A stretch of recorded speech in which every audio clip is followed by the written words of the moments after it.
A gust of wind howls through the deserted highway as frost shards dance across the windshield. Ethan Cole's beat-up sedan sputters and coughs to a halt, dead as the winter dawn. He steps out, boots crunching on ice breath fogging in the air. Just ahead, a gleaming sports car lies stranded, its taillights flickering. Heart-pounding, Ethan wrestles the hood open, revealing a tangle of wires and a frozen ignition. He pulls out his worn wrench and, with hands red from cold and determination, reconnects the loose leads. Sparks leap. The engine roars to life, breaking the morning silence like thunder. In that charged moment, Ethan has no idea that the woman behind the wheel isn't just any driver. She's Victoria Lane billionaire heiress, and this simple rescue will set off a cascade of events poised to reshape his and his daughter's future forever. If you've ever believed in the power of one good deed, drop a comment below, hit subscribe, and ring the bell to follow Ethan's journey. Ethan Cole's small-town garage breathes oil and cold metal. The space heater wheezes between bursts of snow through the single-pane window as morning light creeps in. He rubs his hands together, trying to coax warmth back into stiff fingers. Across the workbench, 7-year-old Lily, bundled in an oversized flannel shirt, carefully lines up greasy wrenches, her tongue peeking out in concentration. "Nice and neat," Ethan murmurs, his voice thick from sleep. "Just like we practiced." Lily beams her cheeks rosy and places the last 14mm socket between two 13s. Ethan cracks a grin. "See, you've got the touch." By 6:30 a.m., the smell of sizzling bacon and fresh maple syrup drifts in from the small kitchenette. Ethan flips a pancake, its edges crisping against the skillet. Every moment here in this cluttered, oil-stained space is a balancing act between necessity and longing. The faded calendar on the wall shows the 15th rent day. The supply order for next week still sits overdue, but each pancake, each wrench turned is a promise to Lily. "We'll make it, kiddo." He sets a plate before her. Lily picks up a fork and digs in. "Can we fix real cars today?" she asks, mouth half full. Ethan chuckles. "Yep. Mr. Rogers is bringing in that Oldsmobile. I'll teach you how to replace a belt." Lily's eyes light at the thought of grease and gears. Their routine is familiar: drop off Lily at school. By 7:45, hustle through 3 or 4 jobs before lunch. Maybe squeeze in a quick oil change between errands. Business is slow, but the bills won't wait. A faded flyer tacked near the coffee maker advertises Ethan's affordable auto repair. It's been there since he took over this rundown shop after his wife passed. Back then he dreamed of grandeur, state-of-the-art lifts, a waiting room with magazines and a TV. Now he's just grateful to keep the doors open. At 7:15, he slides into the driver's seat of the sedan. "Seatbelt on," he asks. Lily clicks it into place. "Ready," she says, tucking her scarf. They pull onto Main Street, the frost glinting in early sun. On the corner, Mrs. Alvarez waves from her bakery's window. She left donuts for them yesterday when she heard about their stalled heater. It's moments like these small acts of kindness that anchor Ethan's faith in people. After depositing Lily at school with a hug and a promise to pick her up for lunch if he can, Ethan heads back to the shop. The bell over the door jingles as he steps inside, greeted by the familiar grind of machinery and the damp chill clinging to walls. He rubs his hands together again and flips on the overhead light. His first customer rolls in, Mr. Rogers hunched behind the wheel of a rust-speckled Oldsmobile engine, sputtering. Ethan flips the hood open and plunges into diagnostics while Mr. Rogers hovers with hopeful eyes. "You think it's the water pump?" he asks. Ethan examines the puddle of coolant on the floor, nods. "Looks like it. I'll swap it out. Tighten the belt, and you'll be back on the road." Relief floods the older man's face. As Ethan works, he pauses to wipe sweat and grime from his brow. The heater is still on the fritz, but this job and the next 4 lined up means enough to cover rent and groceries. He thinks of Lily piano lessons are coming due next month. He can't let her dreams stall. Between customers, he checks his phone. No missed calls, no messages from Victoria Lane. He hasn't heard from the woman whose car he saved 3 mornings ago. Probably better, she's a busy CEO after all. But he can't shake the memory of her crystal blue gaze and silk gloves. By mid-morning, a young couple arrives with a stalling transmission on their hatchback. Lily's drawing of their family taped to the sun visor makes him smile. He charges them a fair price, feeling the familiar tug of pride when they thank him for honesty. Word of mouth has a slow burn here, but kindness is currency. At lunch, he grabs a cold sandwich from Mrs. Alvarez's bakery charge. It to his tab, he promises. He takes a moment to sit behind the shop, sipping lukewarm coffee from a chipped mug. Lily's crayon note. Love you. Dad, taped to the dashboard, catches his eye. He traces the scrawled letters, breath-catching. The daily grind, for all its struggle, is worth this, the warmth of her belief in him. The afternoon brings a flat tire repair, a stubborn oil leak, and a half-finished brake inspection. Each task demands focus, sweat, and resolve. Customers come and go, offering friendly nods or sympathetic glances. They know Ethan's story, a widowed dad doing his best. In return, they tip an extra dollar, bring baked goods, or share a kind word. As dusk approaches, the temperature drops. Ethan steps out to lock the Oldsmobile's hood before signaling Mr. Rogers off. The sky darkens. Snowflakes begin to drift, catching in ether. He breathes deeply, senses sharpened by cold. He wonders again about Victoria Lane, her car, and the opportunity she hinted at. Could his life really change beyond oil stains and late nights? He flips off the sign and turns to the closed doors. The bell jingles a final time as he loads his tools into the back of his sedan. Tomorrow, he'll do it all again. Stack wrenches, flip pancakes, fix cars, and keep the promise. But tonight, as he heads home under a hush of falling snow, a spark of possibility warms him more than any heater ever could. That morning, the world felt heavier than usual. Ethan Cole's breath steamed in the frigid air as he slipped into his threadbare coat, the hem damp with last night's melting snow. He turned the key in his sedan's ignition and winced at the sputter fuel was dangerously close to empty. His eyes flicked to the clock, 7:12 a.m. Lily's school bus would arrive in less than 10 minutes. He threw a glance at the gas gauge again. Just enough, he muttered, more to himself than the car. Ethan eased onto the highway tires, crunching over frost-hardened gravel. Headlights from distant cars painted pale tunnels through the morning haze. His mind raced through the day's to-do list drop. Lily at school, swing by the station for gas, if he had any left, pick up parts for Mrs. Alvarez's van, and pray the heater in the shop held out just one more week. As his sedan rounded a gentle curve, headlights cut through the fog, a lone silhouette of a sports car midnight blue against the muted white landscape. Its hazard lights blinked like a pulse, urgent, desperate. Ethan's heart thudded an echo of the rescue 3 days ago. He glanced at his fuel gauge again. The needle dipped toward E, but his conscience left him no choice. He tapped the brake, swerved onto the shoulder, and skidded to a stop. Snow crunched under his boots as he hustled out, breath hitching in icy shards. Up close, the car was flawless paint, gleaming curves that belonged on a showroom floor, not a lonely roadside. Behind the wheel, a woman wrapped in a tailored coat shivered, phone clutched to her ear. Even from a distance, Ethan recognized her. Victoria Lane, the billionaire CEO, whose life he'd unwittingly upended when he first helped her days ago. "Need some help?" he called, stepping onto the snowbank. She lowered the phone, eyes widening. In her gaze, he saw relief, surprise, and something unreadable, perhaps resignation. I'm stuck," she admitted, voice trembling in the cold. "Battery's dead. Roadside said they'll be at least an hour." Ethan ducked under the hood, fingers fumbling through thick gloves. Frost clung to every surface. He tapped a loose cable free, gave it a nudge, and crossed his fingers. "Try it now," he said, voice raspy. She slid in, turned the key. The engine coughed, then roared as if waking from a long sleep. Victoria exhaled a plume of gratitude and cold air mingling. "You're a lifesaver," she said, stepping out. Her boots left prints beside his. He wiped his hands on his coat, just paying it forward. Her gaze flickered to his car. "Is that your gas tank blinking empty?"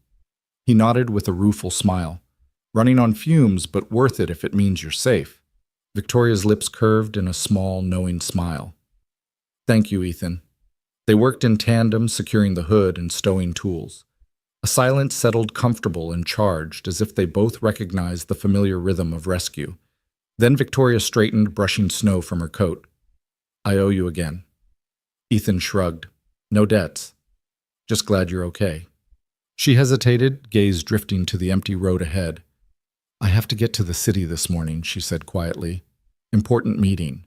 He studied her. Her business world demanded her presence. His world demanded he push onward despite the empty tank. "I'll ride shotgun. We'll split the gas in the conversation. Victoria blinked. You'd do that. He offered her a half grin. You saved my day last time. Consider this even. She opened her door. All right. They climbed into his sedan. Inside warmth replaced frost, and the soft hum of the engine felt like a heartbeat. Lily's drawing of her family on the dashboard caught Victoria's eye. She's your daughter. Ethan's voice softened. Lily, 7. Keeps me grounded. Victoria nodded, tracing the crayon lines. She's amazing.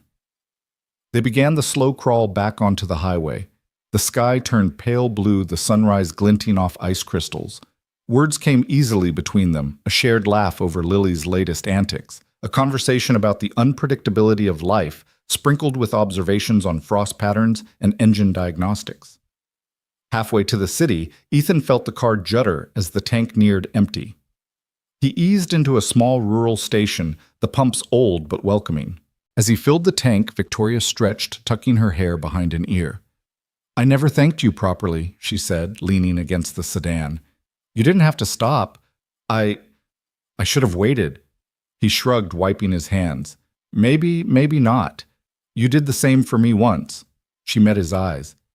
You really helped me see something important that day. He glanced away, heart tightening. We all need a little help sometimes. Inside the station's mini-mart, he grabbed 2 coffees black for him with a splash of cream for her. They stood side by side at the counter, steam curling from the cups. Victoria took a slow sip. Your faith in people. It's rare. Ethan lifted his mug. You'd be surprised how often it pays off. She turned the cup, gazing at the logo, a faded gear and wrench. Underneath, someone had scrawled, Keep the faith. He laughed softly. Prophetic graffiti. Outside, the city skyline shimmered in the distance. Victoria slid into the passenger seat, coffee in hand. Ethan eased back onto the highway, city traffic, growing thicker with each mile. They approached Orion Motors' headquarters, a glass monolith soaring against the pale sky. Victoria's lips curved in a small, appreciative smile. Home. Ethan pulled to the valet lane. He offered her the coffee. Here. She accepted it and turned the cup between her hands. Ethan, thank you. For everything. He tipped his head. Good luck in there. Victoria's gaze softened, and for a heartbeat she seemed on the verge of saying more. Then she slipped out of the car, coffee in hand, and disappeared into the revolving doors. Ethan watched her go. Lily's drawing caught his eye again, a reminder of why he worked so hard, braved so much. He turned the key engine rumbling beneath him, then headed back down the road toward the open fields, the rising sun at his back. As he drove, frost melted on the windshield, and with each mile he carried the warmth of possibility. Today, a simple act of kindness had bridged 2 very different worlds. Tomorrow, who knew? For Ethan and Lily, the horizon was frost-tipped but wide open. The bitter wind bit through Ethan's coat as he crouched beneath Victoria Lane's gleaming sports car, the engine compartment a maze of polished metal and complex wiring. His gloved fingers brushed away frost and soot until they found a connector, its wire frayed and barely clinging to the ignition coil. He tilted his head, gauging the angle, then drew a deep breath of cold air before tightening the bolt with practiced precision. Steam hissed into the air, curling like a ghost from the engine block. A stray wisp of morning sunlight caught on the car's hood, turning the polished surface into a fragment of sky. Ethan straightened, pausing to rub his hands together, then stepped back to throw the switch. Victoria slid into the driver's seat, her posture tense with anticipation. The dashboard lights flickered on, and Ethan watched rooftops of analog gauges dance to life. She cranked the key. At first, the engine wheezed like a deep sigh after a long winter's sleep, but then it roared into a steady purr that thrummed through the tires to the frozen ground. Victoria exhaled, pressing her palm to the dash. Hope shimmered in her eyes, reflecting the sudden warmth in the engine's rumble. "It's running," she whispered, voice soft as the thawing snow. Ethan brushed a lock of dark hair back from her face. Always happy to help. His words sounded more earnest than he'd meant. Her gratitude hung between them, fragile and luminous. She slid from the car and stepped onto the shoulder boots, crunching in the gravel. Her tailored coat brushed the snow as she approached him. "I don't know how to thank you," she said, pulling her scarf tighter. The morning light caught a glint in her eyes, far more than relief. something like wonder. He shrugged, turning back to tuck his hands into his pockets. Just doing my job. She hesitated, then pulled a small piece of paper from her purse. Still, she insisted, pressing it into his palm. If you ever need anything at all, call me. Ethan looked down at her elegant handwriting, a phone number clean and confident on the white square. He felt a tug in his chest as he slipped it into his coat pocket. Thanks, he said, nodding once. She gave him a tentative smile, the kind that warmed his chest. Then she paused, raising a hand as if to step closer, perhaps to say more, but the moment skipped away like a bird startled from its perch. She turned and slid behind the wheel, the engine's steady hum filling the space. Ethan stood watching until the sports car melted into the mist of the empty road. The hush that followed was vast, broken only by the distant traffic. He closed his eyes and let the memory of Victoria's eyes linger, the gratitude, the gentle surprise of her discovery that someone cared enough to stop. He climbed back into his sedan, the heater groaning to life. The seatbelt scraped against his coat as he settled in. For a moment he remembered Lily's small hand slipping into his on cold mornings, the way her laughter melted the frost. He found himself tracing the outline of the paper number in his pocket. The ride home was a slow glide through the quiet town. Steam drifted from manhole covers, and the few early commuters kept their headlights low. Ethan passed the familiar street where Mrs. Alvarez's minivan was parked, another job waiting tomorrow. For once his mind wasn't on parts or payments or the steady march of time. It was on that single moment, the car coming to life, Victoria's soft whisper, and the way kindness can astonish even the most guarded heart. Pulling into his driveway, he glanced at the small sagging porch where Lily waited. She bounded down the sidewalk, hair a tangle of curls, cheeks pink from the chill. "Daddy," she called, skidding to a stop. Her breath formed little clouds as she held up a drawing. "Look what I made at school, our family." Ethan lifted her into his arms, pressing a kiss to her temple. He felt the life in her small frame, the boundless energy, and the unwavering faith in his promise to keep them afloat. He rocked her gently, smiling as she jabbed at the paper with a stubby crayon. "It's perfect, kiddo," she beamed.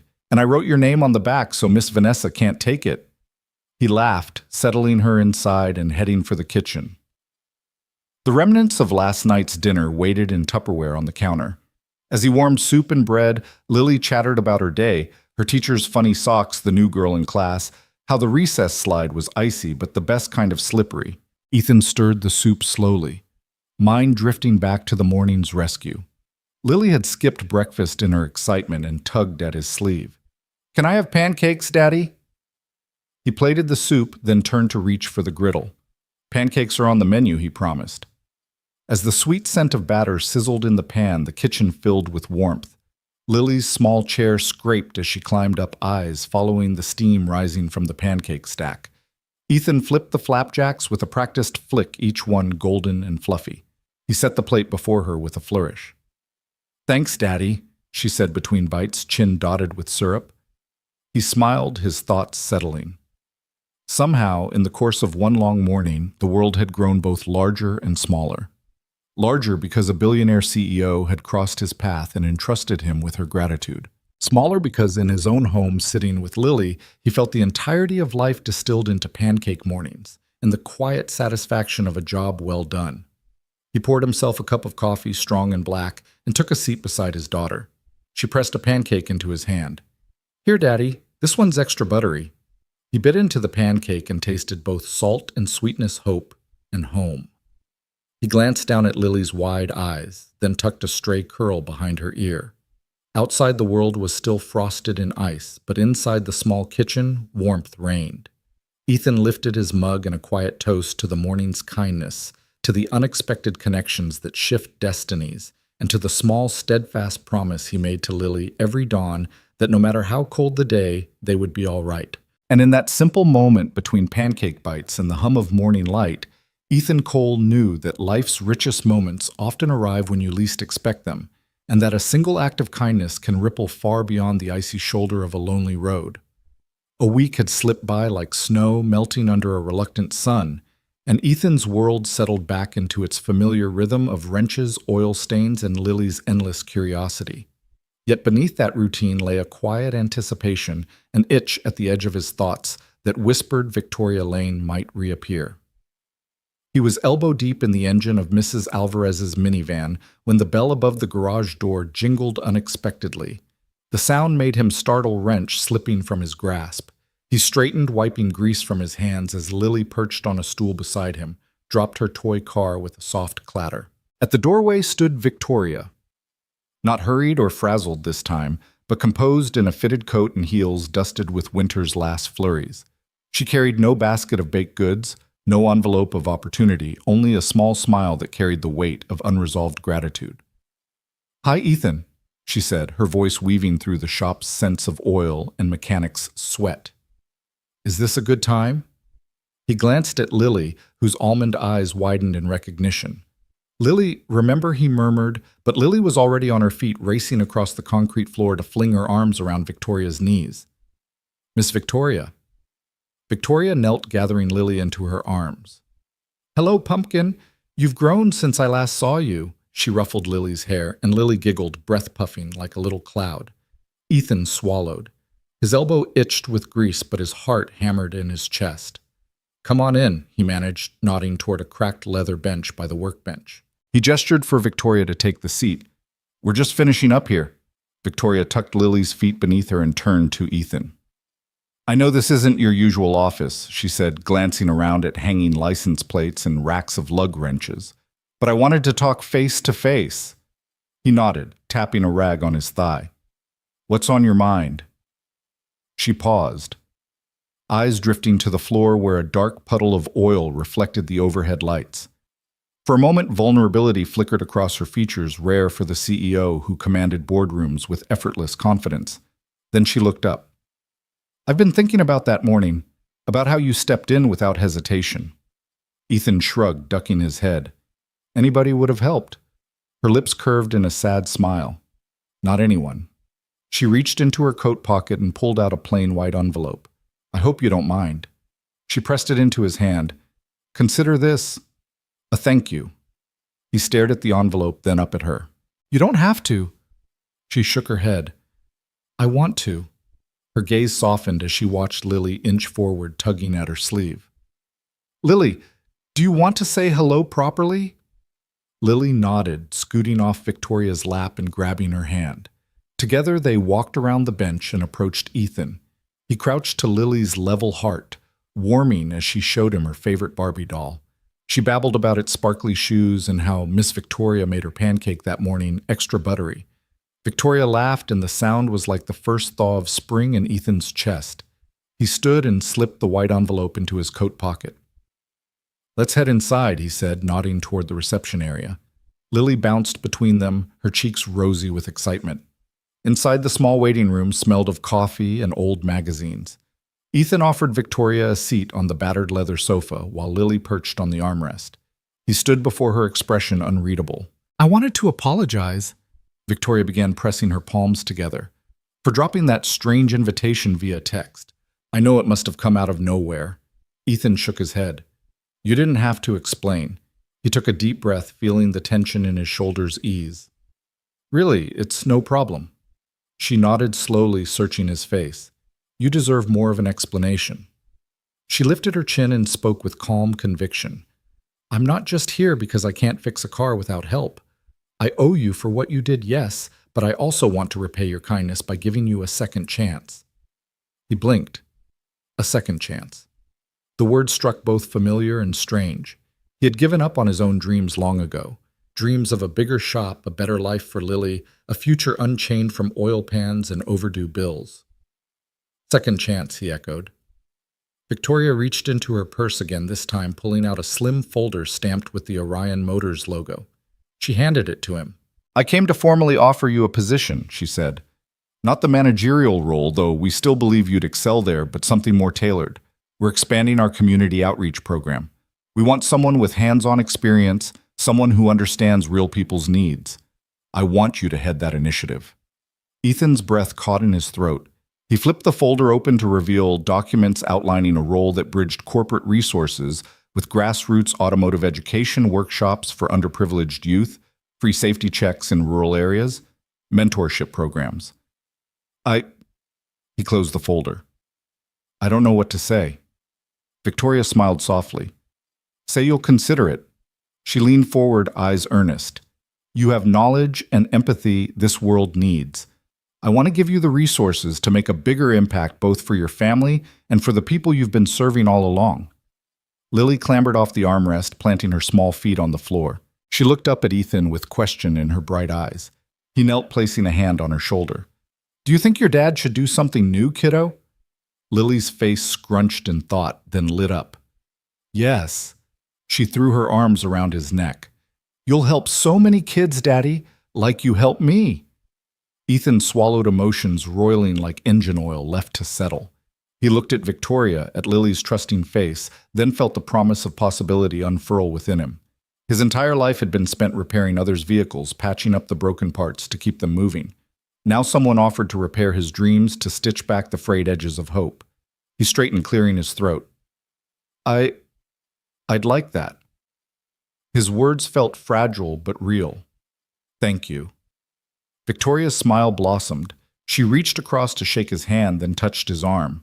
Welcome aboard, she said, and in that moment the dusty waiting room full of empty chairs seemed to transform into a launch pad for new beginnings. Ethan watched as Victoria rose to leave, Lily waving furiously with a glee that lit the dreary space. For the first time in years, Ethan felt the horizon shift. It no longer felt like a distant frozen expanse. Instead, it promised fresh starts, second chances, and uncharted roads begging to be traveled together. As the door closed behind them, he exhaled a breath he hadn't realized he'd been holding. Lily leaned against his side and he wrapped an arm around her. Ready to learn something new tomorrow? He asked, voice low with wonder. She nodded, eyes shining. Can I come? He ruffled her hair. You'll be my top apprentice. In the quiet that followed, Ethan Cole felt his world expand, not because of bolts or engines, but because someone had seen his worth and handed him a second chance to run beyond the boundaries he'd drawn for himself. And with that gift, he vowed to build a future for Lily richer than any engine he had ever fixed. That night, after the last taillights disappeared into the frosted darkness, Ethan Cole stood in his kitchen, the lingering hum of possibility still thrumming through his veins. He'd spent the evening tucking Lily into bed, inhaling the steely comfort of her small shoulders rising and falling in sleep, and replaying Victoria Lane's words. I want to give you a second chance, like a melody he couldn't shake. He washed the day's grease from his hands, the warm water sliding over calloused knuckles that had known little but hard work. As he dried off, his phone buzzed sharply against the counter, jolting him upright. The screen glowed with an unfamiliar number. He frowned. No missed calls. He flipped the phone over and back again, curiosity warring with caution. Hello? He answered, voice rough from sleep. Mr. Cole. A crisp professional female voice answered. This is Claire Bennett from Orion Motors. I'm calling on behalf of Ms. Lane. She's recommended you for a managerial interview. She mentioned your name to our hiring coordinator today. Managerial interview. The words felt too big, too sudden. Ethan's heart jerked. He wrapped a dish towel around his fingers, knuckles whitening. Ma'am, I think you have the wrong number, he stammered. I'm just a small-town mechanic. I fix starter motors and leaky radiators. I'm not sure why a CEO would recommend me. Claire's tone was patient, encouraging. No mistake, Mr. Cole. Ms. Lane was quite clear. She admires the work you do and believes you'd be an excellent fit for our community outreach division. We have an opening for someone with your hands-on experience. Would you be available to come in for an interview this Wednesday at 10? Ethan closed his eyes, leaning against the counter as the kitchen lights cast him in a soft glow. He pictured Lily at breakfast tomorrow, chilly breath steaming over a bowl of cereal. He pictured all the times he'd scraped together enough money for hot chocolate after school, only to settle for juice pouches. He thought of the leaky roof over Lily's head, the rusted heater he'd promised to replace as soon as I can. His pride, that stubborn lump in his throat, snarled at the idea of walking into a gleaming glass tower. What would he wear? His scuffed boots, his two faded flannel shirts. He could barely fill the gas tank on payday. But then he saw Lily's face, hopeful beyond her years, and knew he would swallow every ounce of doubt. Wednesday at 10, he said, voice firmer. Yes. Thank you. Claire's relief came through the line in a gentle exhale. Excellent. I'll email you the details. We look forward to meeting you. He hung up, staring at the black rectangle as though it might burst into flames. The words Community Outreach Division blinked in his mind. Suddenly, the garage felt too small, the oil stains on the floor like chains he was meant to break. He loaded a mug with coffee strong enough to rattle his insides and settled at the kitchen table. The night was silent except for the ritual drip of the faucet and the low hum of the refrigerator. He opened his laptop, hands trembling slightly, and found an email from Orion Motors. He clicked it open. Dear Mr. Cole, thank you for your willingness to explore this opportunity. Please arrive at our headquarters, 1034 Innovation Drive, this Wednesday at 10:00 a.m. Please bring a resume and any references. Dress code is business casual. We look forward to discussing how your expertise can support our new community initiatives. He blinked. Business casual. He didn't own a suit, but he had an extra button-down shirt still crisp, a pale blue that used to feel like $1,000,000 when he bought it for his wedding. He'd pressed it carefully that morning. His hands left faint grease smudges on the collar, even now, but he would make it work. He sipped the coffee, bitterness and sweetness mingling on his tongue. The steam curled in the low light as though carrying his doubts into the ceiling. What if it was a joke? What if he tripped over the receptionist? Set his coffee down on a folder that wasn't his, and someone noticed the name Cole was more gas station than corporate. He pictured Lily's grin. If things went well, not only better coats and warmer snacks, but perhaps a future where her father stood proud in a crisp office, no longer weighed down by bills and broken heaters. He saw her running through a bigger house, unafraid of snow through thin windows, her pajamas cozy against the winter wind. His heart swelled with hope so big it nearly pushed the table off its legs. He sat up straighter, clenching and unclenching his fists. All right, he whispered, let's do this. The next morning dawned gray and brittle frost coating every surface like sugar on a donut. Ethan's phone alarm yanked him from a restless sleep. He padded into the kitchen, lit the kettle, and recalled last night's promise. He'd told Lily he had an important meeting, and she'd looked at him with eyes so bright he almost cracked under the weight of her faith. He made coffee and buttered toast, watching Lily dart around in her small coat that swallowed her arms. She clutched her backpack ready for school. He knelt, brushing hair from her face.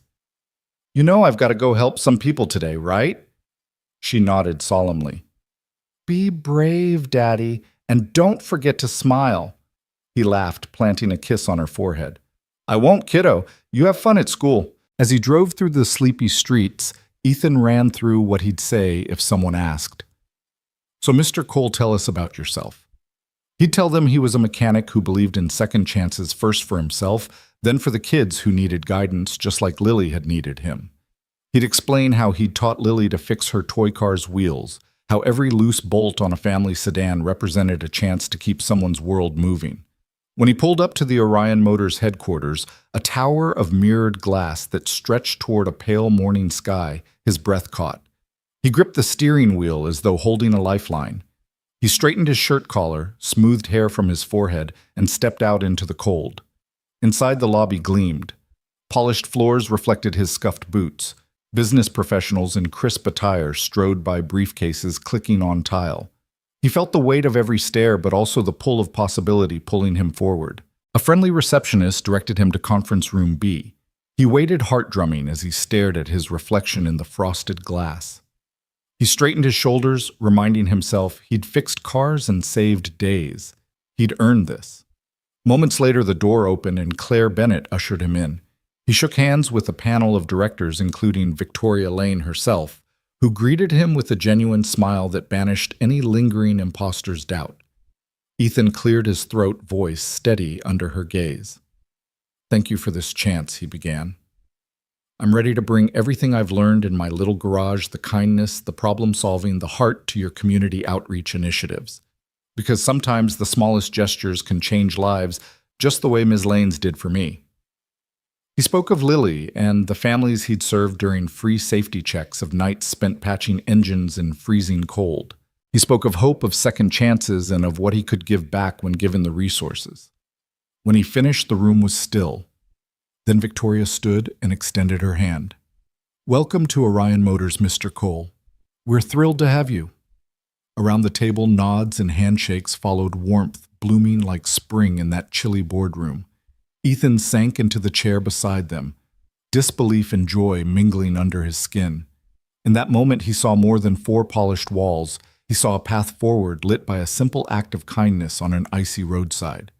As he drove home that afternoon, the world felt wider, brighter. He'd said yes to a future he once tucked away as impossible. With every turn of the wheel, he carried Lily's hope, Victoria's belief, and his own dream of fixing more than engines of fixing futures. And this time, he knew the best was still to come. Ethan stepped through the double-glass doors of Orion Motors with a slow, steady breath, the click of his scuffed boots on the polished marble echoing in the cavernous lobby. He paused just inside, collecting himself as suited colleagues. Brilliant engineers, sharp-eyed analysts, and polished executives turned to study him in silent surprise. Here he was, the small-town mechanic with grease still in his veins and a heart worn proudly on his sleeve, suddenly thrust into the sleek heart of a corporate giant. He smoothed his slightly rumpled shirt, willing his knees not to tremble, and let his eyes travel upward to the soaring atrium above. Sunlight streamed through glass walls and skylights, tracing geometrical patterns on the floor. In one corner, a digital ticker scrolled stock values.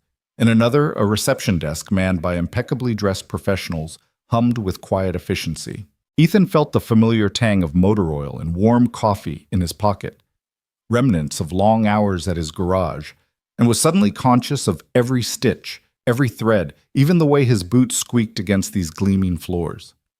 "Good morning," a voice called softly behind him. Ethan turned to see Victoria Lane approaching her presence, as effortless and commanding as it had been on that icy shoulder weeks before. Her tailored blazer and understated jewelry spoke of confidence. Her warm smile spoke of reassurance. "Ready for your first orientation session?" He managed a nod, clearing his throat. "As ready as I'll ever be." They walked side by side, making their way to a bank of elevators. Colleagues shot curious glances their way, some welcoming, others skeptical, but Victoria seemed to glide through the scrutiny unbothered. Ethan tried to match her stride, clutching the folded piece of paper in his pocket. Lily's crayon scrawl, "Best fixer ever." He pressed it like a talisman against his thigh, feeling its gentle, unshakable certainty. In the elevator mirrors reflected his anxious face back at him. A pang of imposter syndrome knotted his stomach. He'd spent years under the fluorescent lights of his own dingy shop, guiding Lily's small fingers around greasy wrenches. Here he sat among high-performing managers who wielded spreadsheets like weapons and spoke of leveraging assets and synergetic growth. He swallowed hard. The doors opened quietly on the 20th floor. As they stepped into the corridor, the soft carpet muted their footsteps. Victoria led him to a conference room outfitted with ergonomic chairs and state-of-the-art screens. Ethan took a seat, noticing how the polished wood table gleamed under the recessed lights. He couldn't help but glance at the unfamiliar jargon projected on screen slides on KPIs, return on investment forecasts, strategic roadmaps. His throat ran dry, and he tapped a restless foot, recalling Lily's voice from the night before. "Be brave, Daddy." A bespectacled trainer, clipboard in hand, welcomed them. "Welcome, Mr. Cole. We're delighted you've joined Orion's Community Engagement Division. Today you'll learn about our corporate structure, key performance indicators, and how we measure impact across our global markets." The trainer's words rolled out smoothly, like well-oiled machinery. Ethan nodded, trying to anchor himself as the acronyms and buzzwords piled on: EBITDA, margins, stakeholder alignment, brand equity.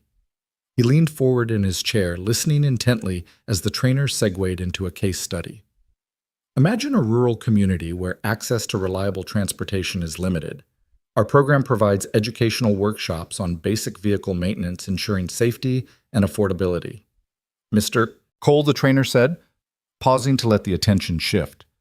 "We're counting on your expertise to shape these workshops. How would you engage such a community?" Ethan's heart pounded, but he met the trainer's gaze. He pictured those mornings in his garage, Lily kneeling at his side, oil-smudged hands twisting spark plugs. Faces of neighbors relieved by his willingness to teach. "I'd start by listening," he began, voice steadying. "Find out their most pressing needs. Maybe it's tire safety or changing oil with limited resources. then break down each step tool's safety cost into simple hands-on modules. I'd bring examples right to their doorstep. Broken starter motors, leaky radiators. Nothing beats seeing a problem solved in real time. And I'd make sure every family leaves with the confidence to tackle basic repairs themselves. The room was quiet for a heartbeat. Then Victoria offered an encouraging nod. Exactly the kind of practical insight we need. A ripple of agreement followed among the managers gathering around the table. Ethan exhaled surprise, warming his chest. He had a seat at this table after all. The rest of the morning blurred into a flurry of introductions and departmental overviews. He met marketing strategists who spoke of campaigns that showcased Orion's philanthropic work finance officers who modeled cost-benefit analyses and technology leads innovating electric drivetrains. Every conversation buzzed with promise and just a touch of skepticism. By lunch, Ethan's nerves had settled into a cautious curiosity. He stepped into the employee cafe, a bright space offering gourmet sandwiches alongside artisanal lattes. Nervously, he set out his own packed lunch, a humble turkey sandwich on wheat and an apple from his crisper drawer at home. He found an empty seat and pulled out Lily's note, smoothing it across the table as a reminder of where he came from and why he was here. A young woman in a sharp pencil skirt slid into the seat across from him. Her name tag read, Marisol, Program Coordinator. She smiled warmly. Mr. Cole. Write Ethan, please. I heard about your background. I spearhead our rural outreach programs. Your insights this morning were exactly what I've been hoping for. Ethan blinked.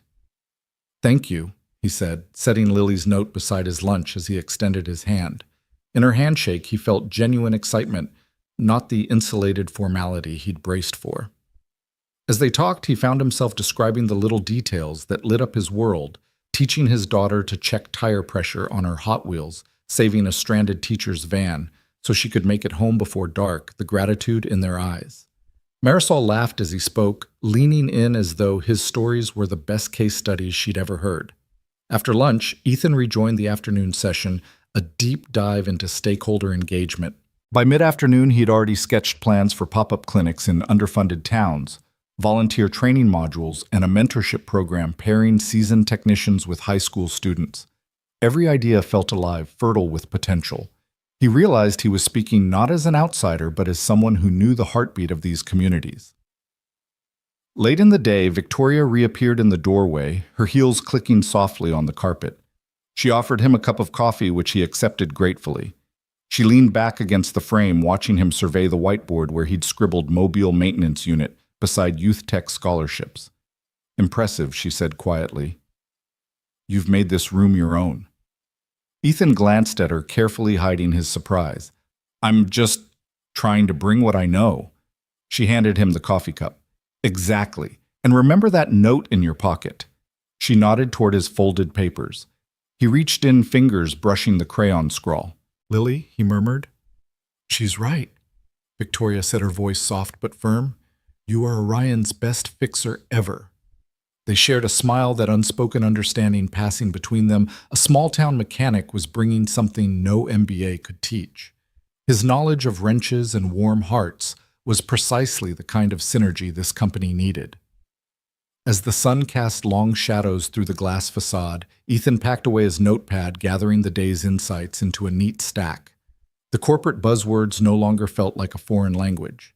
He'd already translated them into concrete plans that would get dirty and human hands moving.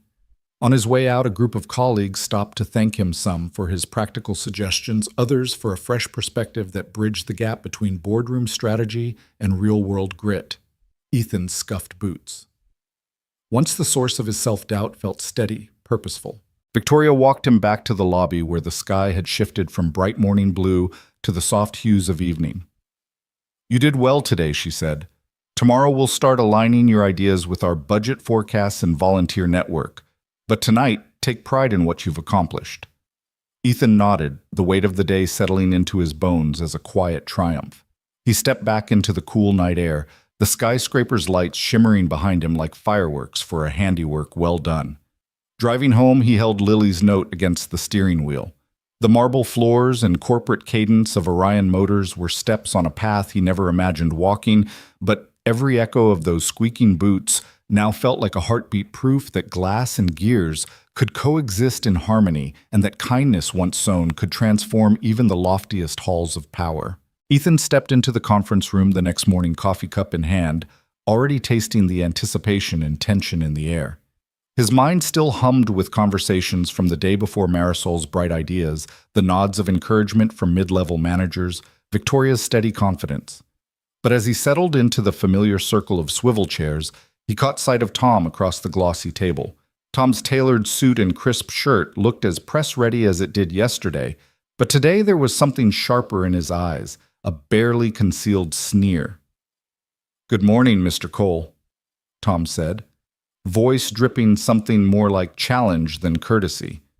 "Ready to swap wrenches for KPIs again?" Ethan took a measured breath, lowering his coffee to the table.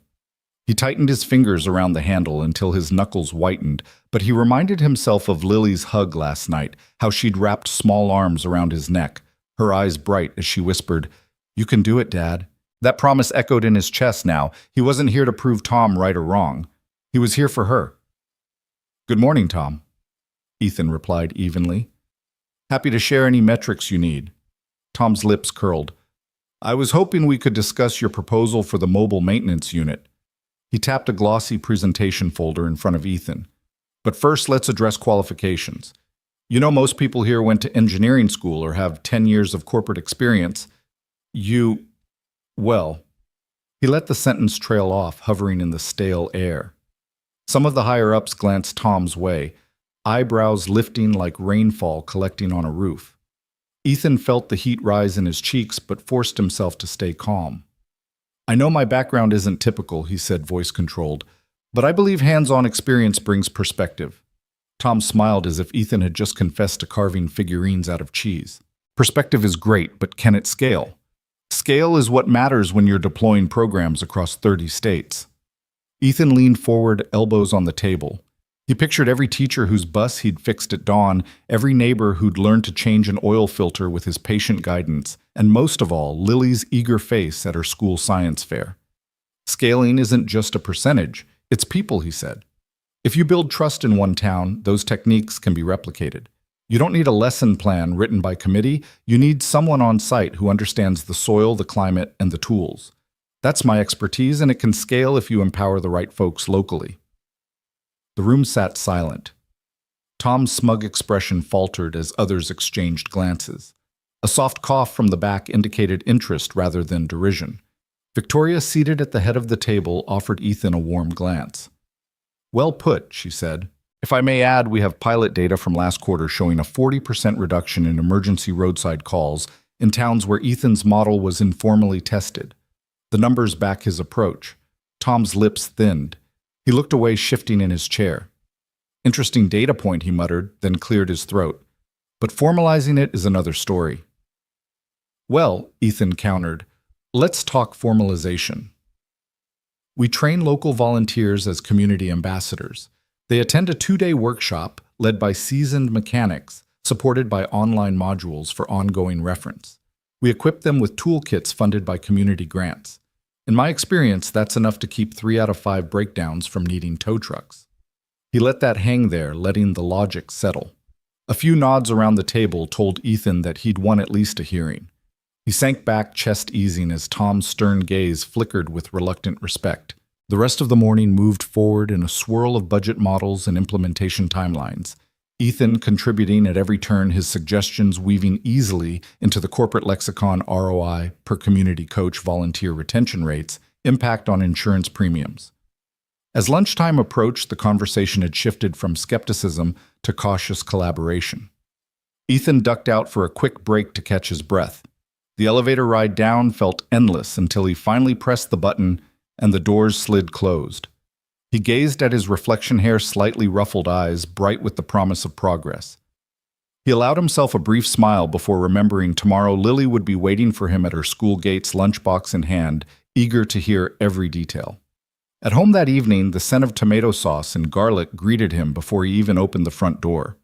Lily's laughter drifted down the hallway as she and her mother cleared the table. Ethan paused, breathing in the warmth of family life after a day of boardroom battles. Daddy Lily dropped her puzzle pieces and ran into his arms. He scooped her up, feeling her small heart beating against his chest. She buried her cheek in his shirt. "Tell me you kicked corporate butt today." Ethan laughed, setting her down gently. She toddled ahead into the kitchen, pulling up a chair beside her mom. "I did my best," he said, wrapping an arm around his wife's shoulders as she turned to greet him with a tired smile of her own. Over meatballs and spaghetti, Lily peppered him with questions. "Did they like your idea? Did you show them how to change a tire? Did you make them promise to eat pancakes on Saturday?" Ethan answered, each with a flourish, using simple language but weaving in the complexity of big decisions, grant approvals, volunteer onboarding, and metrics. Lily's eyes grew big as he described towns once stranded and now running buses on time and teachers smiling. His wife reached across the table, squeezing his hand. "You did good," she said, her tone gentle, but certain. "I can see it in Lily's face." Lily beamed, then suddenly patted Ethan on the cheek. "You can do it, Dad," she said, and Ethan felt his vaccine of doubt slip away, inoculated by her unwavering faith. Later, after Lily was tucked into bed and the house's soft hum lulled into quiet, Ethan sat at his small desk in the corner of his home office. He unfolded Lily's crayon note again, "Best fixer ever," and placed it beside his notebook. Even here among balance sheets and program outlines it belonged. He jotted down new ideas, virtual check-ins for community volunteers, partnerships with local schools for vocational workshops, a fellowship for mechanics who wanted to join Orion temporarily before returning home. Tom's sneer that morning felt distant now, like static on a radio dial that you tune out once the signal clears. In its place was the trust of colleagues who'd given him room to speak, the gratitude of board members who recognized value and lived experience, and above all, Lily's faith, which remained his true north. As he closed the notebook and turned off the desk lamp, Ethan whispered into the dark, "For you, kiddo." Outside, the stars blinked in the clear night sky, and a sense of possibility wrapped around him like a well-worn glove. Under scrutiny he had stood, and under scrutiny he had prevailed not by becoming someone he wasn't, but by staying exactly who he was, a dad with grease on his hands and hope in his heart, building second chances one community at a time. Ethan stepped off the elevator into the hushed tension of Orion's main testing lab, where the hum of diagnostic machines felt more like the slow ticking of a bomb. 2 days remained before the high-stakes launch of their new vehicle line, a projected multi-million-dollar debut. Now every engineer's eyes were dulled by panic. Screens lining one wall displayed line graphs that dipped ominously. Colored warning lights blinked. A knot tightened in Ethan's chest. He followed Victoria through rows of technicians huddled over laptops. "They've run every routine test," she said quietly, her voice steady but urgent. "But the rear suspension is failing the fatigue trials. The board is ready to postpone. We lose everything if we delay." Ethan swallowed and nodded. He felt suddenly dwarfed by the cavernous lab and by the slick credentials of the PhD engineers clustering around consoles. Yet Victoria's gaze on him held something, trust, maybe even hope. He straightened his shoulders, recalling Lily's confident whisper in his ear, "That very morning, Dad fixes things." It was such a simple line, but right now it felt like armor. They reached the central table where a scale model of the suspension assembly lay dissected into numbered parts. The lead engineer, Anika, a soft-spoken woman with a remarkably calm demeanor, looked up. "We've pinpointed the weak spot in the damping valves. They're overheating under repeated load. We can reinforce the housing, but that means new tooling and a 2-week delay." Jeff from production shook his head, voice thick with defeat. "We can't afford that. Our competitors are already lining up pre-orders. We delay, we lose our edge." Ethan glanced at the model, then at the sea of anxious faces. His palms tingled. He stepped forward. What if he began carefully instead of redesigning the housing? We try a dynamic recalibration. Change the damping curve to shed heat differently. Use a higher viscosity fluid that disperses energy more gradually.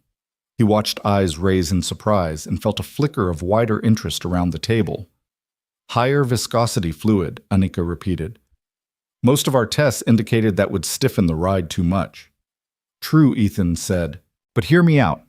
If we run a staged calibration, Start at lower damping rates and gradually ramp up as speed increases. You can keep peak temperatures under control without a full redesign.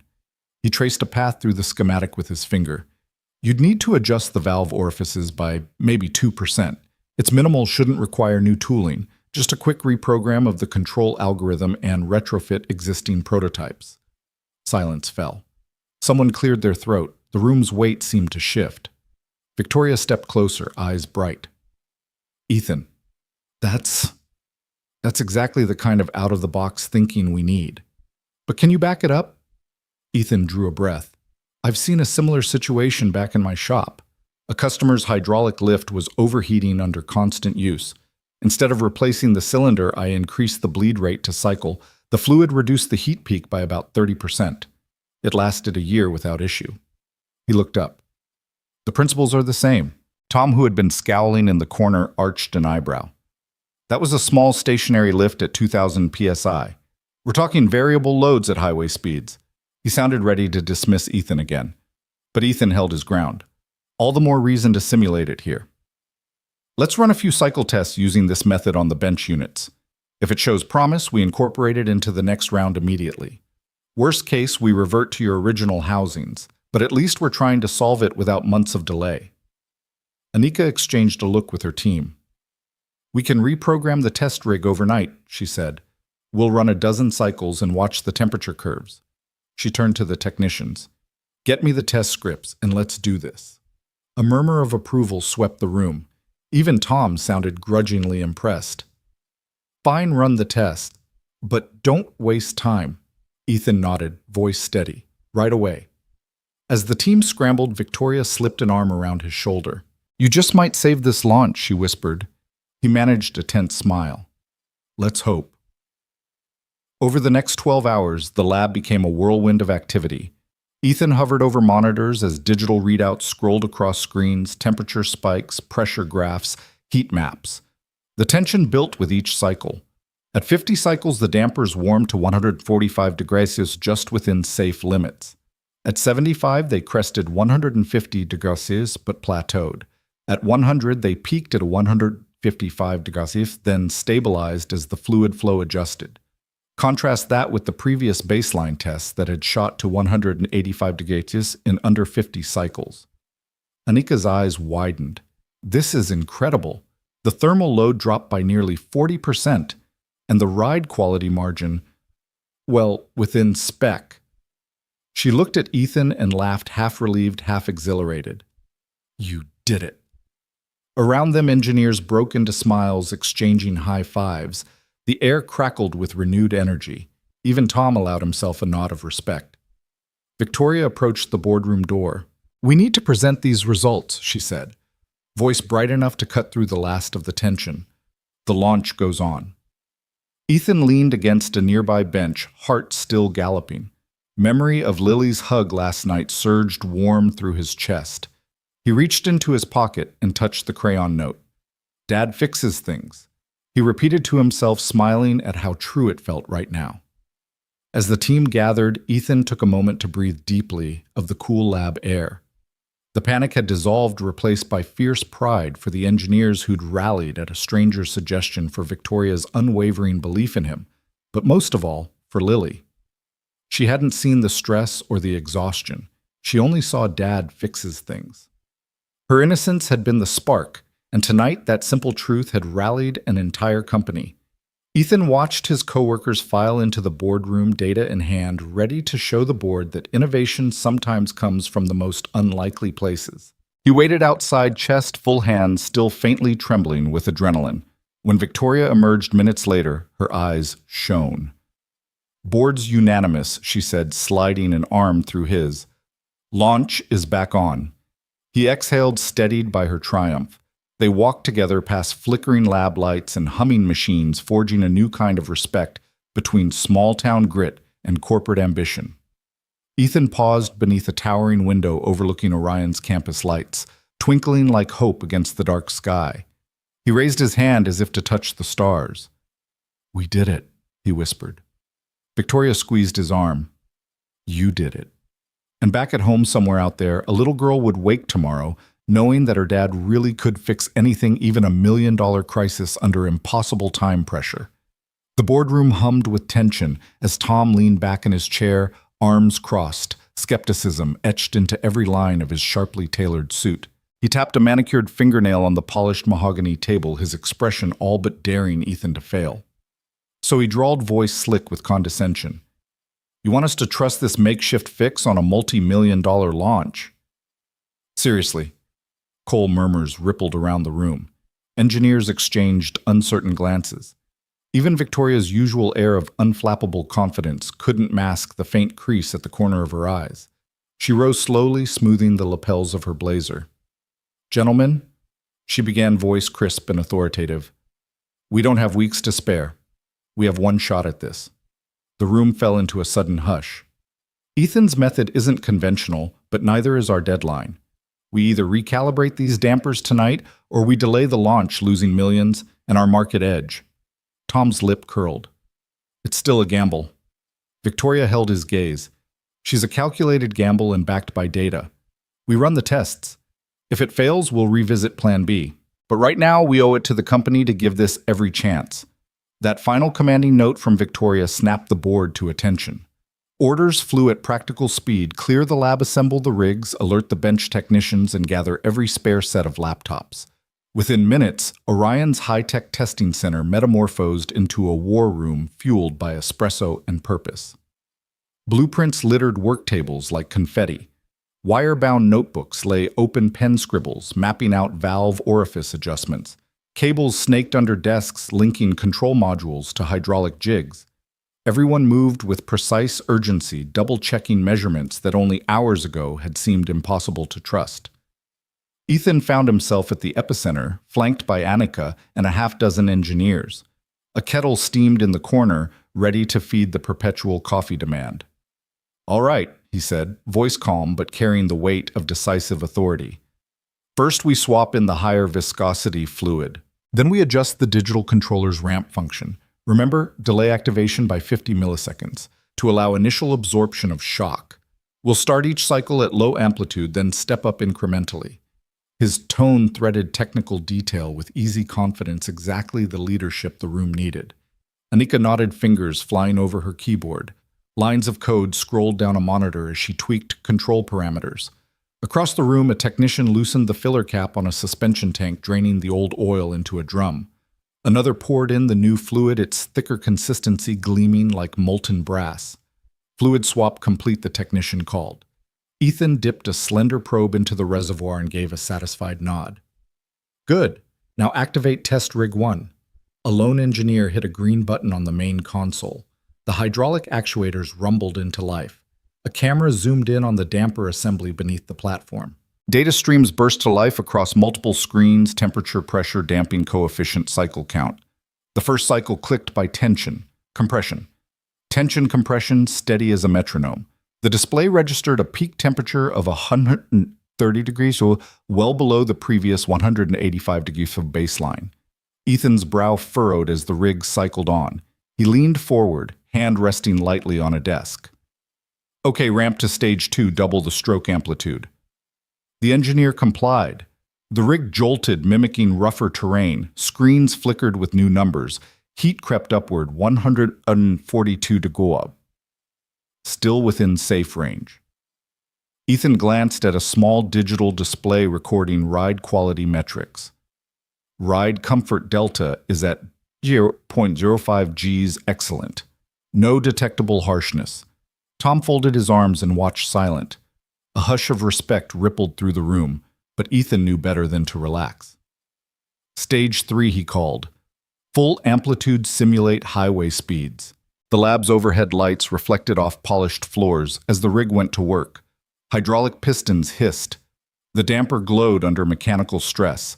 Every cycle chipped away at doubt. At cycle 50, the peak temperature topped out at 153 degrees Celsius. Then stabilized, no runaway heat buildup. Everyone held their breath as the data scrolled. Annika punched the air. "We're holding!" she exclaimed, voice loud enough to break the stillness. No spikes, beyond spec. Around the room, technicians cheered. The board members exchanged excited glances. Even Tom cracked a half smile, eyes glittering with reluctant approval. Ethan allowed himself a small, steady smile, but he kept watching another 40 cycles to go. At cycle 90, with dawn's pale light just beginning to peek through the lab's high windows, a hush fell. Data graphs glowed in sweeping arcs, pressure stayed smooth, thermal readings plateaued. The system began its final cooldown without a hitch. At cycle 100, the rig automatically shut down. Silence answered. Then Victoria let out a breath and the room erupted into applause. Engineers slapped backs and pumped fists. Board members rose to their feet, clapping Ethan on the shoulder. Tom stepped forward, extended his hand, and gave it a firm shake. "Well done," he said simply, voice deep. Ethan exhaled, swallowing the shudder of relief. The adrenaline in his veins loosed its iron grip. He glanced around at the faces familiar and new, lit by screens and triumph. Here were the people who had started the night locked in panic, now beaming with hard-won confidence. It was a moment he would carry for a lifetime. Victoria approached him, eyes bright. She placed a hand on his shoulder. "You've proven that expertise isn't measured by a degree or a title. It's measured by grit and insight." Her voice trembled with pride. "Thank you. You just saved this launch." Ethan shook his head, cheeks warming. "I didn't do it alone." He gestured at the cheering crowds and blinking consoles. "This was all of us working together." She smiled and squeezed his shoulder. "Let's go tell the board, then we'll celebrate." Minutes later, they reconvened in the boardroom. Margaret, the stern-faced board member who had once demanded an explanation, rose to her feet and cleared her throat. "I'll admit I doubted you, Mr. Cole," she began, voice projecting calm authority. "Tonight you proved that unconventional thinking can be a company's greatest asset. On behalf of the board, I commend you and Ms. Lane for the courage to take this risk." Ethan nodded, feeling a grin spread across his face. The room filled with applause once again. He spotted Tom tucked at the back, nodding in respect. The weight of the world had lifted. In its place lay something fluttering like a flag of triumph, the knowledge that he belonged here, that his hands-on wisdom mattered on this grand stage. Later, in a quieter hallway, Victoria and Ethan exchanged words away from the applause. The hum of activity echoed in the distance. She turned to him, smile soft and genuine. "You know," she said, "I've overseen hundreds of launches, but tonight was one of the most exhilarating. People forget how powerful a single insight can be."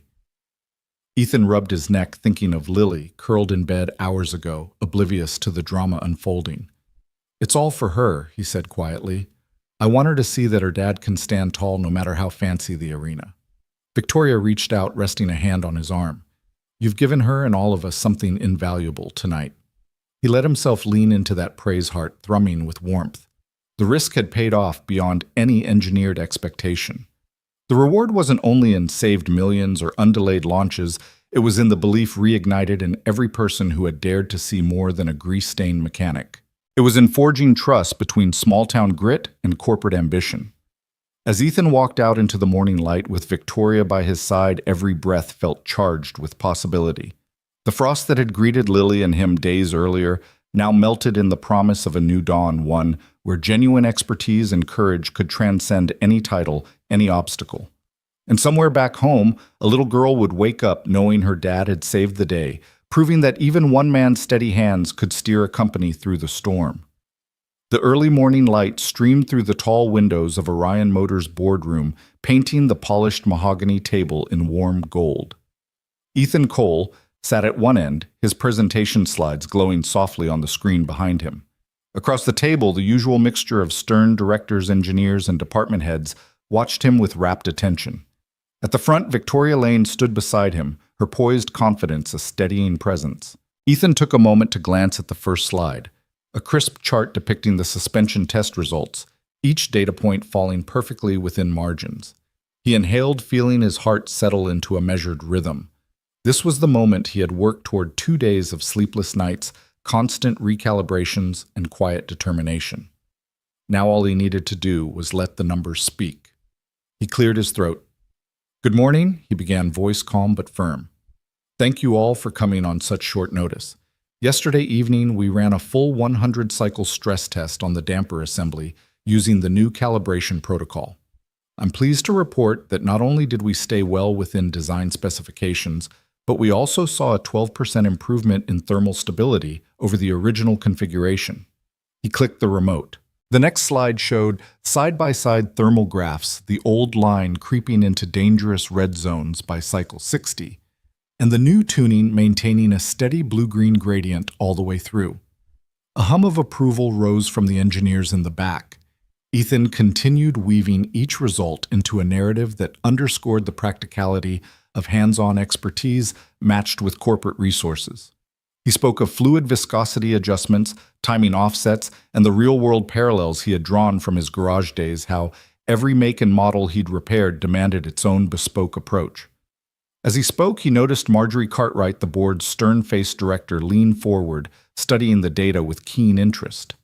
When Ethan hit the final slide, a simple conclusion launch on schedule, he let the silence hang for just a heartbeat. Then slowly applause rippled around the room. It started as a polite smattering and grew into a confident, broad acknowledgement of his achievement.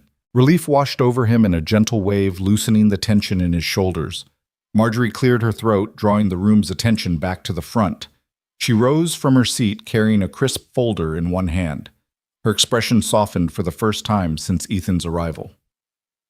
Mr.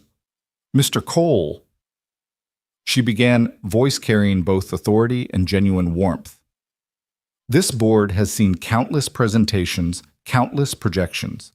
Rarely do we encounter a solution so elegantly simple, yet so rigorously tested.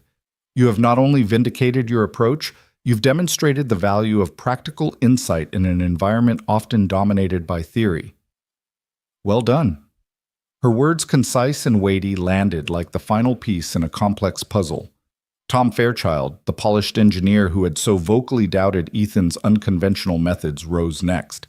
His usually smug smile was tempered by respect. He offered Ethan a firm handshake. "Ethan," he said, voice steady, "I'll admit I was skeptical, but I've seen the numbers. Your approach worked and saved us from a costly delay. I look forward to learning more from you." The room erupted into applause again, this time warmer, more genuine. Ethan felt his cheeks heat with pride. He caught Victoria's eye and gave her a grateful nod. She returned a bright, encouraging smile, her eyes shining with pride that mirrored his own. As the applause subsided, Victoria stepped forward. "Ladies and gentlemen," she said, voice clear today, "we celebrate not just the recovery of our launch timeline, but the spirit of collaboration that defines Orion Motors. It's a reminder that innovation can come from any corner of our company. Let's carry this momentum forward." She gestured to Ethan, who closed his presentation with a simple, "Thank you, everyone. Let's get back to making the best vehicles on the market." The formalities concluded, the boardroom buzzed with renewed energy. Conversations sparked about next steps, production schedules, and market projections. Ethan gathered his notes, feeling the hum of conversation around him rather than anxiety. Hands patted him on the back. Colleagues sought him out for a quick word of congratulations or a friendly handshake. He made his way toward the door, every step lighter than the last. Outside the room, in the corridor's gentle glow, Victoria caught up to him. "How are you feeling?" she asked, voice warm and half laughing. "Honestly," Ethan replied, exhaling, "I feel like I can breathe again." She slipped her arm through his. "You did it," she said. "Your leap of faith paid off." He slid his hand into his jacket pocket and pulled out a small, crumpled scrap of paper. "I couldn't have done it without this," he said, smoothing the note with gentle care. It was Lily's handiwork in crooked purple crayon. It read, "I love you. Dad," accompanied by a clumsy heart and stick figure family. Her bedtime ritual, Ethan explained, voice catching. "She tacked this to the fridge so I'd find it before bed." Victoria's eyes softened. "Keep that close," she advised. "It's your greatest victory." He smiled, pressing the note back into his pocket. "I will." Later that afternoon, as Victoria and Ethan walked toward the parking structure, their footsteps echoed in the crisp hallways. He thought of Lily bouncing out of school hours earlier with a backpack too big for her shoulders and boundless energy. He wondered how he'd explain this whirlwind of boardrooms and launch dates to her, how the sticky note in purple crayon had fueled his courage on the biggest night of his life. In the lobby, Tom emerged holding 2 takeout coffee cups. He offered one to Ethan with a small grin, no mention of past doubts. "Thought you might need this," he said, handing over the steaming cup. "Congrats again." Ethan accepted it. Thanks, Tom.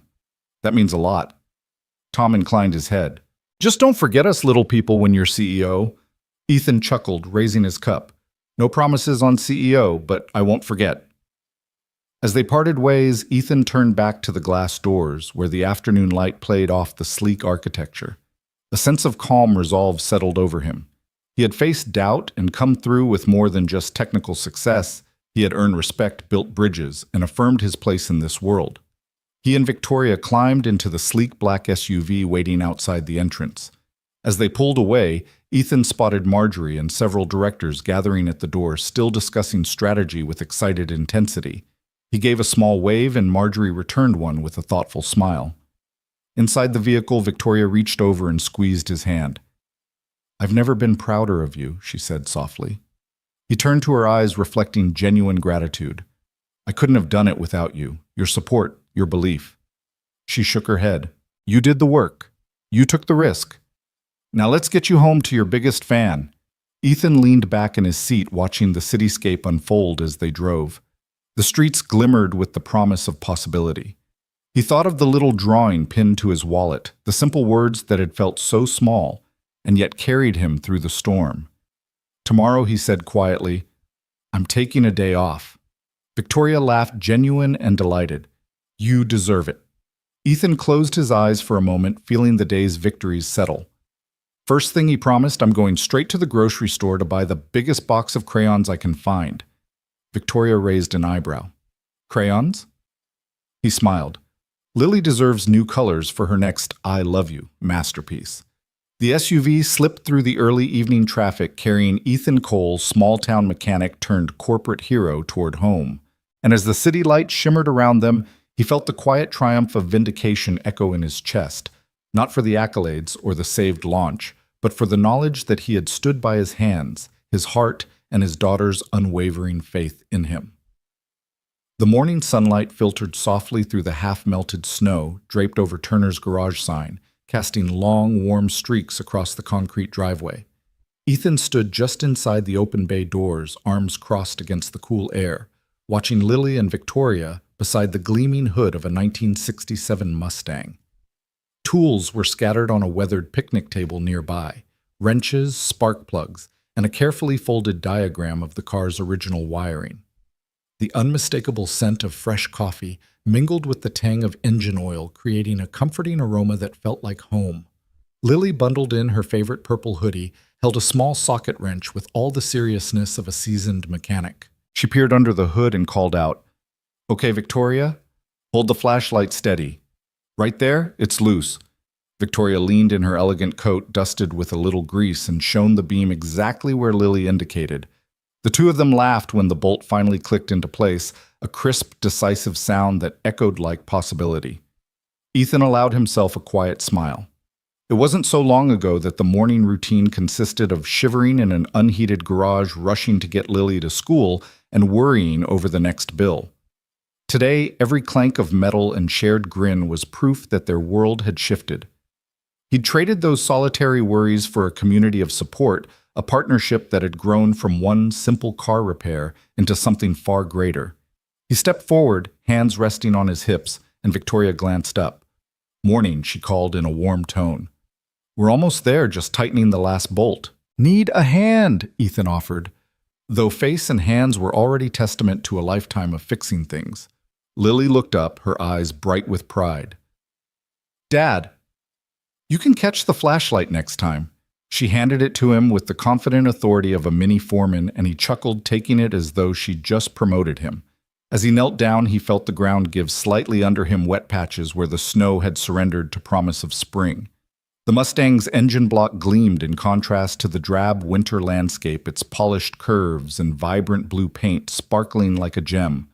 Even Lily's wide-eyed admiration reflected back at him in those metal surfaces. Victoria bent close to examine the bolt. "That should do it," she declared, and Ethan handed the flashlight back to her.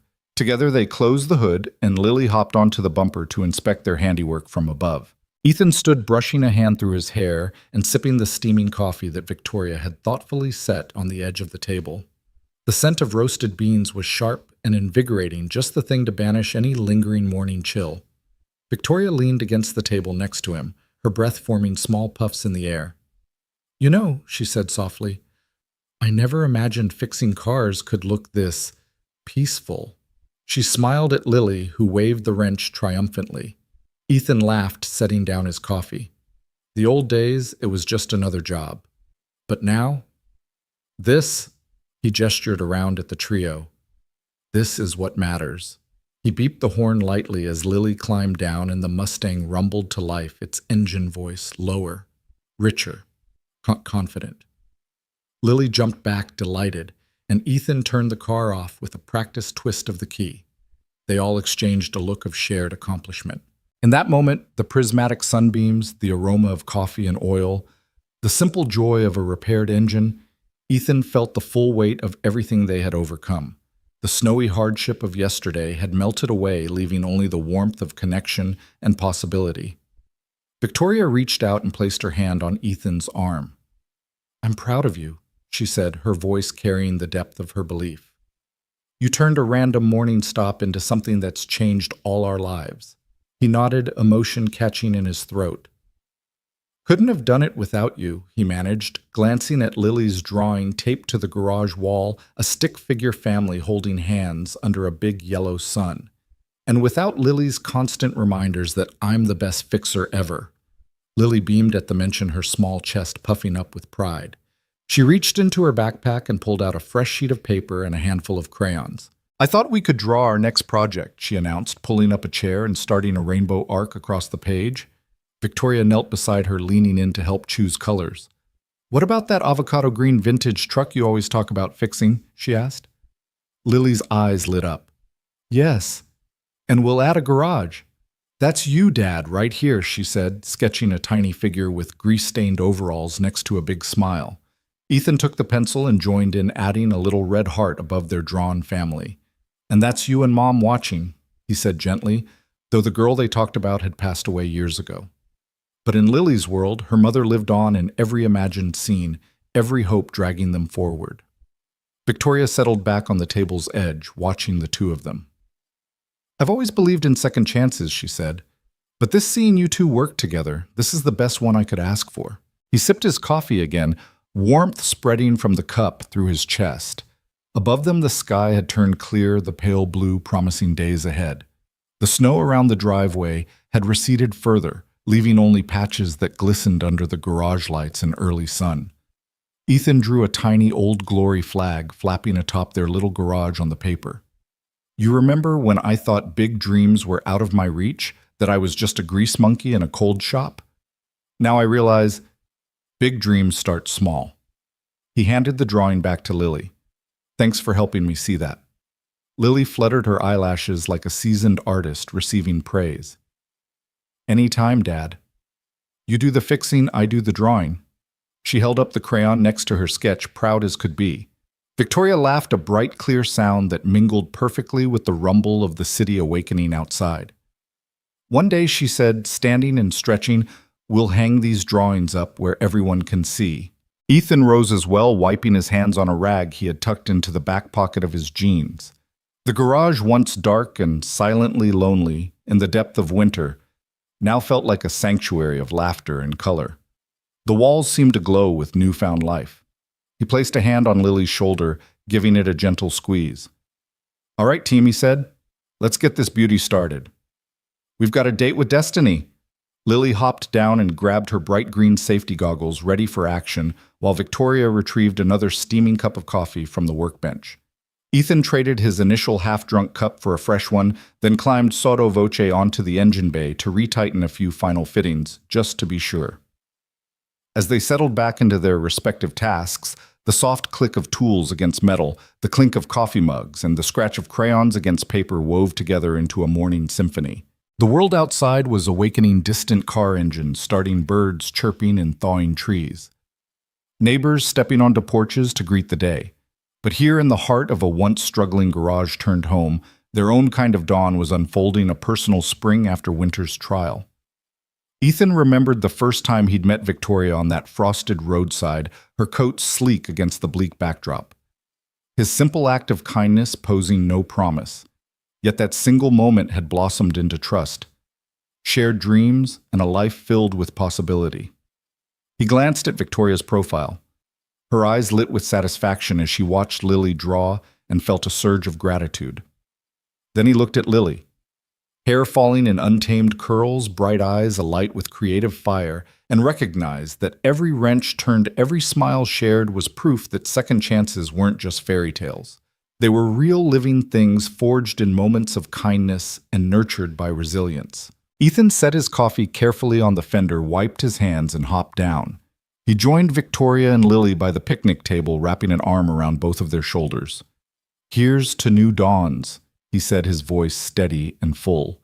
"To fresh starts, and to believing that one small act, one bolt tightened, or one car fixed can change everything." They raised their mugs in a silent toast, the warm liquid inviting energy and hope. Outside, the last patches of snow continued to melt, revealing fresh green grass beneath. The Mustang's engine began a soft hum when Lily gave it another playful honk, as if echoing their triumphant spirit. And in that moment, coffee in hand, engine oil in the air, laughter at their backs, Ethan Cole knew that their journey was only beginning. They had built something far stronger than a garage or a corporate career. They had built a family bound by kindness, resilience, and the undeniable truth that when we reach out with a helping hand, we open the door to whole new worlds.